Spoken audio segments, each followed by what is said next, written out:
Hi friends, thanks for stopping by. This is Unitman right here and you are watching ONS Study Circle.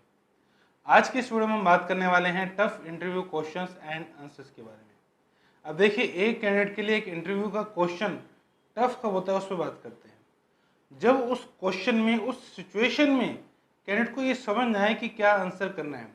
काफ़ी बार ऐसी situations create होती हैं, freshers के साथ तो ये काफ़ी बार होता है। फॉर एग्जाम्पल, एक कैंडिडेट अकाउंटिंग की प्रोफाइल के लिए गया, उसको फेक करने के लिए दिखाया गया कि प्रोफाइल अकाउंटिंग की है, अकाउंटिंग के कुछ क्वेश्चंस पूछे गए, कुछ जनरल एंट्रीज पूछी गई। उसके बाद उसको बताया गया कि आप सिलेक्ट हो गए, लेकिन अभी इस प्रोफाइल में अकाउंटिंग इन्वॉल्व नहीं है, फ्यूचर में इन्वॉल्व होगी, तो आप इसमें एग्री करते हैं क्या? अब यहाँ पे कैंडिडेट पजल हो जाता है। ऐसे ही 5 क्वेश्चन हम लेके आए हैं आपके लिए इस वीडियो में। तो ये फ्रेंड्स, चलते हैं वीडियो की तरफ। देखिए, वीडियो में चलने से पहले हम रिक्वेस्ट करना चाहेंगे, अगर आपको चैनल अच्छा लगता है और वीडियोस हमारी अच्छी लगती हैं तो इस चैनल को सब्सक्राइब जरूर करें और बेल आइकन को प्रेस करके ऑल नोटिफिकेशंस को स्विच ऑन करें, ताकि जब भी हम वीडियो डालते हैं आपको वीडियो मिल जाए। तो आइए फ्रेंड्स, चलते हैं वीडियो की तरफ। सबसे पहला क्वेश्चन फ्रेंड्स हमने लिया है, are you willing to sign a bond. अब देखिए, ये काफ़ी बार पूछा जाता है। बॉन्ड क्या है उस पर बात करते हैं। बॉन्ड का मतलब है ऐसा एग्रीमेंट जो ये कहता है कि ये पर्सन इस टाइम ड्यूरेशन के पहले इस जॉब को नहीं छोड़ सकता, नहीं लीव कर सकता। नहीं तो कंपनी के पास 2 ऑप्शन है, वो लीगल केस कर सकती है या कुछ पैसे उस कंपनी को देने पड़ेंगे, वो पर्सन उस कंपनी को पैसे देगा। ये 2-3 महीने की सैलरी होती है ज़्यादातर केसेस में। अब हम बात करते हैं, ये क्वेश्चन पूछा है तो आपने कैसे इसको आंसर करना है। देखिए, अब एक कैंडिडेट है, फ्रेशर है, उसको ये नहीं पता कंपनी के अंदर एनवायरनमेंट कैसा है। ज़्यादातर ये क्वेश्चन पूछा जाता है जो कंपनी अच्छी अपॉर्चुनिटीज नहीं दे रही, वो कैंडिडेट को रोकना चाहती है, इसलिए पूछती है are you willing to sign a bond. और ये पूछा जाता है जब कैंडिडेट को सिलेक्ट कर लिया जाता है, ताकि वो येस कर दे और साइन कर दे। बॉन्ड के बारे में अगर कंपनी ने पूछा है तो एकदम से रिस्पॉन्ड नहीं करना है, अपने पेरेंट्स से डिस्कस करें। और ज़्यादातर केसेस में बॉन्ड को रिजेक्ट करना ही अच्छा होता है। तो इसमें आपको सोचना है। काफ़ी बार उसी टाइम बोला जाता है कि आप अपने एक्शन खुद लीजिए, आप किसी से पूछ के रहे। आप इतना भी आपको नहीं पता कि जो करनी है नहीं करनी है, किसी से पूछ क्या बताएंगे, ऐसे केसेस में आप बिल्कुल मना करें और बॉन्ड साइन ना करें। बात करते हैं अगले क्वेश्चन की तरफ। अगला क्वेश्चन है फ्रेंड्स, काफ़ी बार फेक इंटरव्यू भी दिखाया जाता है। फॉर एग्जांपल, एक कैंडिडेट जाता है, उससे अकाउंट्स पेबल की प्रोफाइल में इंटरव्यू ले जाता है, तो उससे अकाउंटिंग रिलेटेड क्वेश्चन पूछे जाते हैं, जनरल एंट्रीज पूछी जाती है, उसको पूरा फील कराया जाता है कि हाँ इंटरव्यू अकाउंटिंग का हो रहा है।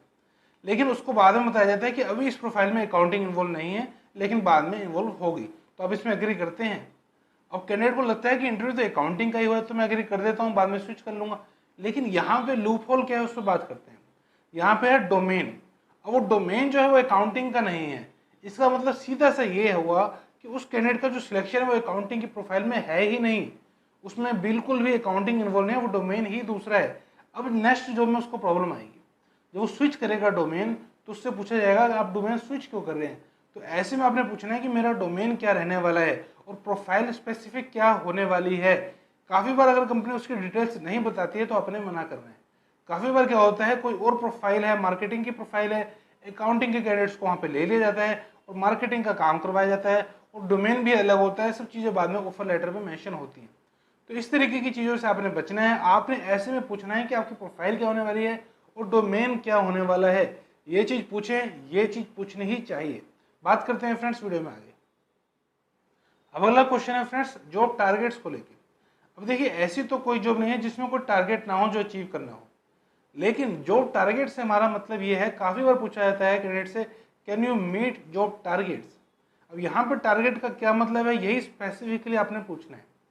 काफ़ी बार क्या होता है, अगर एक टारगेट को स्पेसिफिकली अचीव नहीं किया जाए तो कैंडिडेट की सैलरी कटती है, और वो यूजुअली टारगेट ऐसे होते हैं जो अचीव नहीं किए जा सकते। लेकिन टारगेट हर जॉब में होता है कि रिपोर्ट्स भेजनी है, इतने केस आते हैं, इतने केस करने हैं। लेकिन ध्यान दीजिए, वो टारगेट ऐसे नहीं होते कि सैलरी कट जाए अगर अचीव नहीं होते तो। काफ़ी बार क्या होता है, टारगेट अचीव नहीं होते, वो अगले दिन किए जाते हैं। लेकिन जो टारगेट स्पेसिफिक ही जॉब होती है तो उनकी सैलरीज भी कटती है। अगर टारगेट के रिगार्डिंग कोई क्वेश्चन पूछा जाता है तो अपने क्लियर ज़रूर करना है इंटरव्यूअर से कि जो टारगेट है ये स्पेसिफिक है, सैलरी कटेगी इस पर या नहीं, ये मनी पे इम्पैक्ट तो नहीं डालेगा। ये चीज़ आप पूछ सकते हैं, क्योंकि ज़्यादातर ऐसे होता है कि टारगेट नहीं अचीव होता तो सैलरी कट जाती है।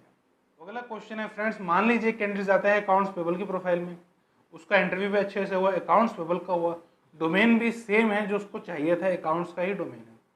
सब चीज़ें हैं, टारगेट वाली जॉब भी नहीं है, लेकिन फिर भी कॉम्प्लिकेशंस आ जाते हैं। काफ़ी बार कैंडिडेट को ये बोला जाता है कि इस जॉब को अगर आप स्विच करते हैं, नोटिस पीरियड है 2 महीने का, बताएं आप इसको एग्री करते हैं या नहीं। अभी नोटिस पीरियड काफ़ी बार कैंडिडेट एग्री कर जाता है, लेकिन उसको क्योंकि ये नहीं पता होता कि इसका आगे के चल के क्या रिजल्ट आ सकता है, क्योंकि वो कैंडिडेट फ्रेशर है। अब देखिए इसका रिजल्ट पता चलता है कब, जब वो कैंडिडेट स्विच करता है। अब मान लीजिए कैंडिडेट ने 1 साल काम कर लिया, वो स्विच करना चाह रहा है, नोटिस पीरियड है 2 महीने का, कैंडिडेट है फ्रेशर। अब अगली कंपनी में वो जाएगा, वो कहेगा 2 महीने बाद में ज्वाइन कर सकता हूँ, क्योंकि अगली कंपनी पूछती है आप कब ज्वाइन कर सकते हैं, और वो कह रहा है मैं 2 महीने ज्वाइन कर सकता हूँ। इतना लंबा कोई कंपनी वेट नहीं करती फ्रेशर्स के लिए। यहाँ पे बात हो रही है फ्रेशर्स के लिए। जो हायर पोजीशन होती है मैनेजर लेवल पे, उनके 2 महीने 3 महीने के भी नोटिस पीरियड हो सकते हैं। बात हो रही है यहाँ पे फ्रेशर की। आप देखिए जो फ्रेशर में जो मार्केट में इस टाइम चल रहा है नोटिस पीरियड, वो कितना है, उतना ही सफ़र आपने करना है, उतने के लिए ही आपने एग्री करना है। या अनलेस की कंपनी ऐसी रेपुटेड है, काफ़ी बार कंपनी इतनी ज़्यादा रेपुटेड होती है, वो 2 महीने का भी नोटिस पीरियड मांग रही है अगर, तो आप कर सकते हैं। ये डिपेंड करता है आपके रिसर्च पे। काफ़ी बार क्या होता है, प्रीवियस कंपनी क्या है इसके बेस पे ही कैंडिडेट का सिलेक्शन हो जाता है, क्योंकि वो जो प्रीवियस कंपनी थी आपकी या किसी कैंडिडेट की, वो इतनी ज़्यादा रेपुटेड है कि उसको पता होता है सामने वाले इंटरव्यूअर को कि उसने काफ़ी सारे सिलेक्शन राउंड में आपको देखा होगा, चेक किया होगा, जज किया होगा। तो अनलेस ऐसी कंपनी नहीं है, आपने more than user notice period को साइन नहीं करना।